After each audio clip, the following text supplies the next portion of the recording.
Hello everyone, welcome back to my Pokémon Reborn Let's Play. Last time, we took down Team Meteor in Obsidia Park and faced off against a Pulse Tangrowth. We also got our second gym badge against Florinia. Before we can continue our adventure to the Jasper Ward, we first have to pick up some new Pokémon. In Peridot Ward, we can get a Snubbull with Close Combat as an egg move. Speaking of egg moves, I decided to use the Daycare to get some more egg moves on this Snubbull, which are the Elemental Fangs, Fire, Thunder and Ice Fang. Next, back in Obsidia Ward, we encounter Laura, who is running an experiment and is having problems with the wild Pokemon. After defeating them, Laura then tells us about Comfey in trouble within North Peridot Ward. Here we end up finding out that the Comfey is surrounded by 3 men who turn into Pokemon. Regardless of this, we are still able to defeat the 3 Pokemon and rescue the Comfey. Now with Wanda the Grand Bull and Lido the Comfey, we're ready to face Team Meteor in Jasper Ward. Inside we meet Corey and his daughter Heather. The relationship doesn't seem to be too good though, since Corey is very overprotective of her. After Heather leaves, Corey gives us a warning about the area, telling us to leave quickly as whatever business we have here is not worth it. We then head inside the blue building to find the police station. Here we learn that the police officers have all gone missing in both Jasper and Beryl Ward. We offer our assistance in finding them. Now we have 2 objectives: stop Team Meteor and rescue the police officers. We catch up with Heather, who is also planning on taking down Team Meteor too. She also complains how her father, Corey, is always being called by different names by all sorts of people.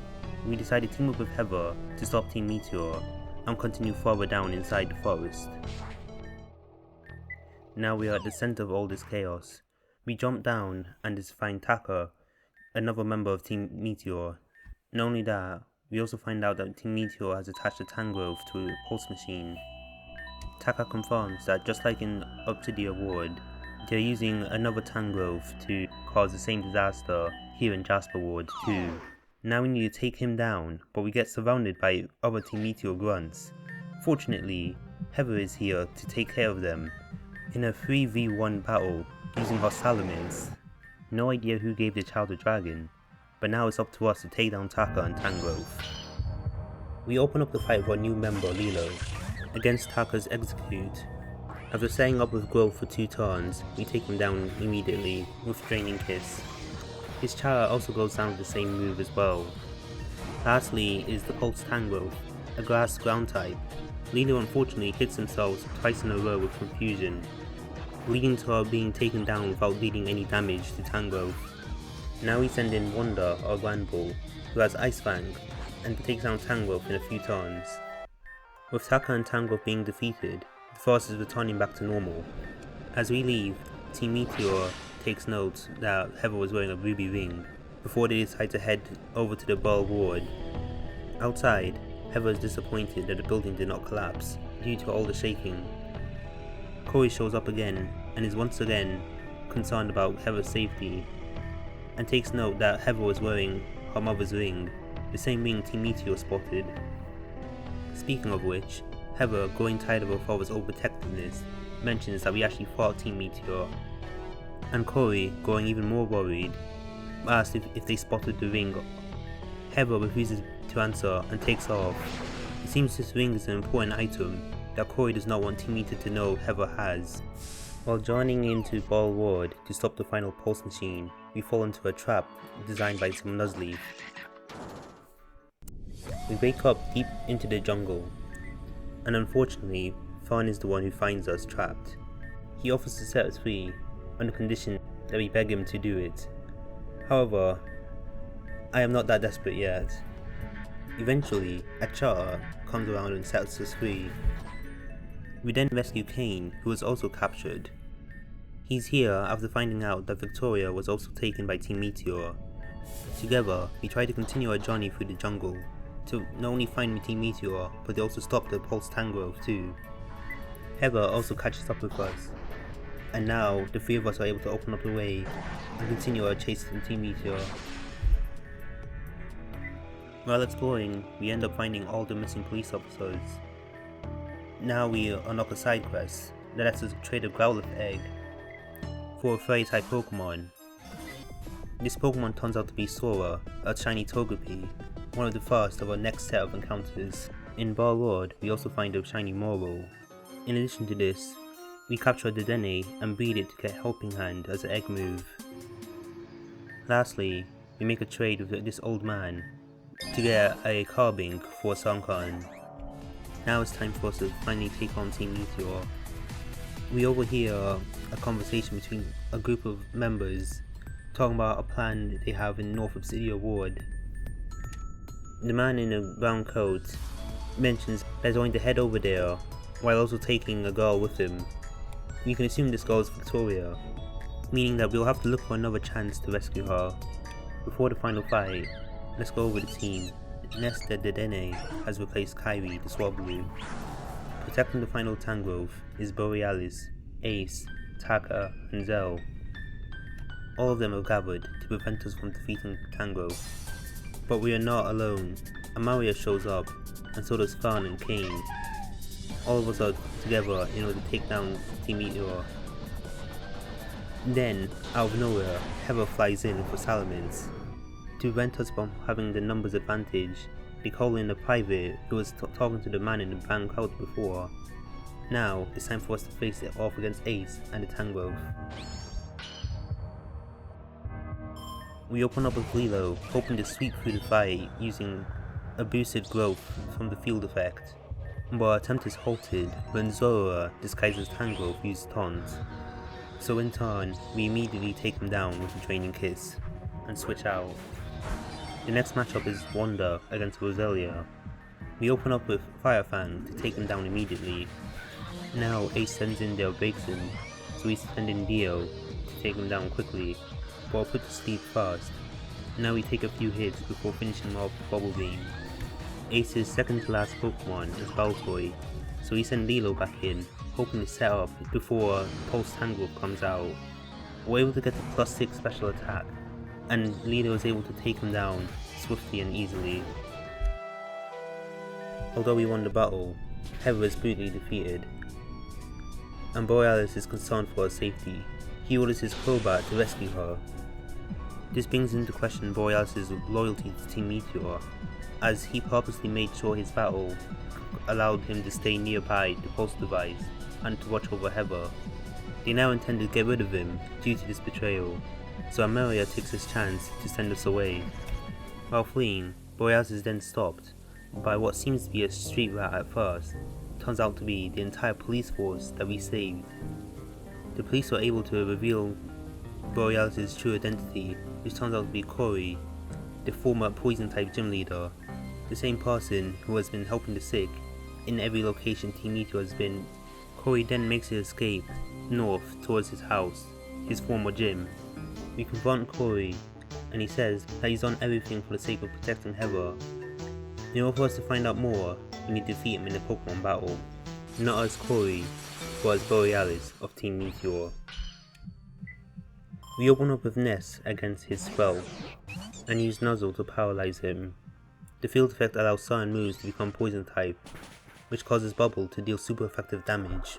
Not only that, the field effect also poisons all non-poison type Pokemon. We then use Volt Switch to take down Squelp and switch into Rhyme. We are immediately poisoned, but we are also able to set up Misty Terrain, allowing us to change the field effect and gain the advantage. As a reminder, in Pokémon Reborn, Misty Terrain boosts the special defense of fairy type Pokemon, so Wanda can come into Venoshock and fire off a Thunder Fang in retaliation. Borealis sends in Nidorina next, so we send in Dio to take him down with Bubble Beam. The field effect returns to normal, so against Krogong, we use Misty Terrain once again to change it, and then we use the round to take down Krogong. Crobat is his second last Pokemon, so we send in Dio to fire off an Icy Wind, boosted by Misty Terrain. Although Crobat set up with Nasty Claw, Venoshock is not enough to take down Dio, who is not yet a fairy type. But that changes after Crobat goes down and Dio evolves into Primarina mid-battle. Now we have a full team of 6 fairy type Pokemon, and will continue to do so for the rest of this run. We immediately take down Contact and win the battle. Borealis being defeated, Corey mentions how Team Meteor will likely use Heather to control him. Unfortunately, Heather is also around to hear him say this. It would appear that the police officers have told Heather about Corey's true identity as Borealis of Team Meteor. Heather is rightfully angry. After all, this means that Corey's overprotective behavior stems from trying to keep her away from Team Meteor. She then decides that she's going to run away. After all, she is sick of being protected and not having anything explained to her. So she takes the ruby ring and leaves. Seemingly defeated, Corey decides to invite us to Beryl Bridge for one final show. At the bridge, Corey releases all his Pokemon. Corey begins to tell us about how he joined Team Meteor, about what caused everything was a ruby ring. It was the ring he gave to his wife, who died with giving birth to Heather due to a complication in the hospital. But Corey found out it was actually a devious act by Team Meteor who was seeking out the ring. The tragedy did not end there, for Team Meteor has taken Heather hostage. Therefore, the only thing Corey could do was to join Team Meteor to protect both Heather and the ring. Corey confirms that now that Heather has the ring, she will be hunted down by Team Meteor. But he also mentions how there is information hidden inside the ring regarding Team Meteor's plans. And with that, the life of Corey ends, unfortunately. And Fern immediately makes fun of him, because that is the one thing Fern should do, isn't it? Favorite character ever, guys. Fern at least does tell us where we might be able to find Corey, which is in Lapis Ward. However, it would seem like North Obsidia Ward is experiencing trouble, likely due to the actions of Team Meteor. At North Obsidia Ward, it would seem the police have set up a blockade, preventing us from investigating further. So we move on to Lapis Ward, not only to get one more fairy-type Pokemon, but also to check up on Corey. Corey's fate is exactly what we suspected, and unfortunately we're not the only ones who discovered this. Shelly, Heather's friend, also sees this too, and so does Cal, a red-headed person who is trying to shield up from the site. Asta and Eclipse are also here to confirm Corey's status on behalf of Team Meteor. They also confirm that Team Meteor were the ones behind the incident at the stairway. And while they're discussing this, Shade, the ghost type team leader, comes in to clean up the scene of the crime. After everyone leaves, Kane comes in and asks us if we know what's going on. He also says that he should be able to help us get into the stairway to find out what Team Meteor is doing. Thanks to Kane, we're able to make our way down to the bottom, and we meet the Team Meteor member in the brown coat once again. He explains how this room contains a door to the core of the Reborn region, blocked up by a seal of ruby, sapphire, emerald, and amethyst. He doesn't say it, but it appears that the ruby ring is one of the keys required to open it. After this, the man leaves, allowing us to rescue Victoria, who is being guarded by Asta and Eclipse. At this point, we far outmatch them, even with Victoria helping us. We quickly use Volt Switch to bring in Wanda, who makes quick work of both Solrock, Lunatone, and the two Lycanrocs. With the pair defeated, they make their escape, and we leave with Victoria afterwards. With everything that happens, Victoria challenges us to a battle, wanting to prove herself after everything that has happened. We open up the fight with Ness and use Volt Switch to immediately bring in Dio to take advantage of the rain. Dio then takes down both Pancham and Torracat with Sparkling Aria, followed by Pikachu and Kirlia, winning us the battle. Fern then shows up afterwards, talking about how he acquired his third gym badge by taking advantage of Shelly when she was not in the right state of mind due to seeing Corey's demise. He then challenges us to a battle to prove that he is once again better than us. We aren't able to change who's up front, so Ness opens up the battle for us, but we switch him out to send in Wanda instead, and after a few ice bangs, Rhyhorn goes down. Now Fern sends in his ace Roserade, so he sends in Dio to counter with Icy Wind. Unfortunately, Theo is not able to take Roserade down. In order to make sure Roserade has a low enough speed, we then use Nuzzle with Ness and Volt Switch to bring back in Wonder, who could fire off an Ice Fang and take down Roserade. With Roserade down, the rest of the Farm's Pokemon are easy to deal with. We send in Lilo and set up with Growth, then use Draining Kiss on Krokorok and Dartrix. With Fawn defeated, we're now concerned about Shelly's mental health, so we immediately leave for Lapis Ward. Before we can enter, Cal comes out and is extremely angry. We're immediately thrusted into a battle. We open with the Dio and take down Torkoal with Sparkling Aria. Magmortar ends up surviving the Sparkling Aria, so we try to take it down with Aqua Jet afterwards, but we fail and end up getting KO'd. Ness comes in next and uses Volt Switch to take down Magmortar, and Houndoom goes down in one hit to a rainbow boosted round from Rhyme. Ness then takes down his Quilava, and Wanda takes down Chameleon, winning us the battle.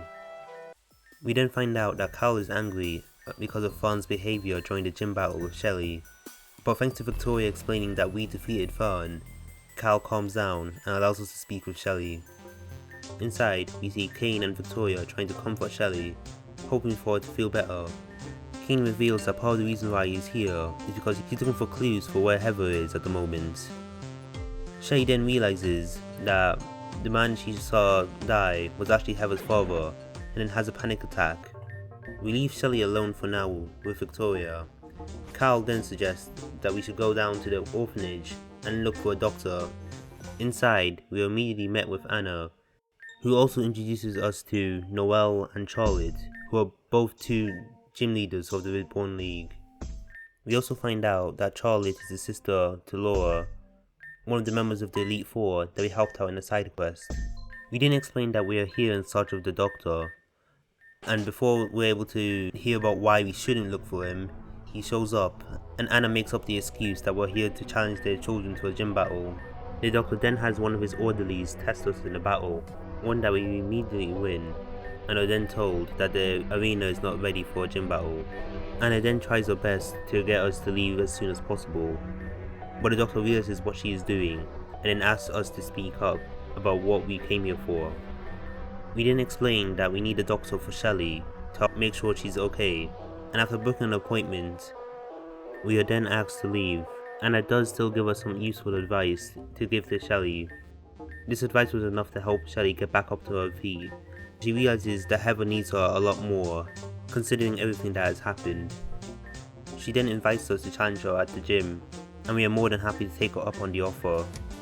After the puzzle, we then find out that Shelly is actually Bugsy's younger sister, and also uses Bug-type Pokemon, and we begin our first gym battle using the doubles format.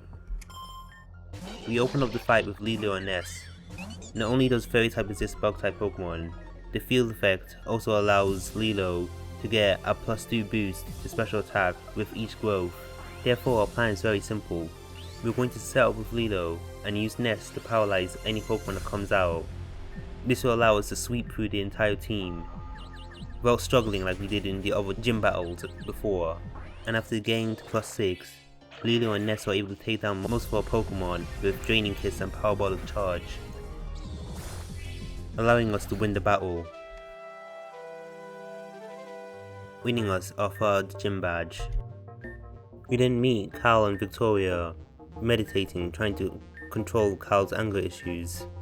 Shortly after, Dr. Sigmund appears too. He begins his consultation on Shelly, where we find out that Shelly and Cal actually joined the Reborn League at the same time.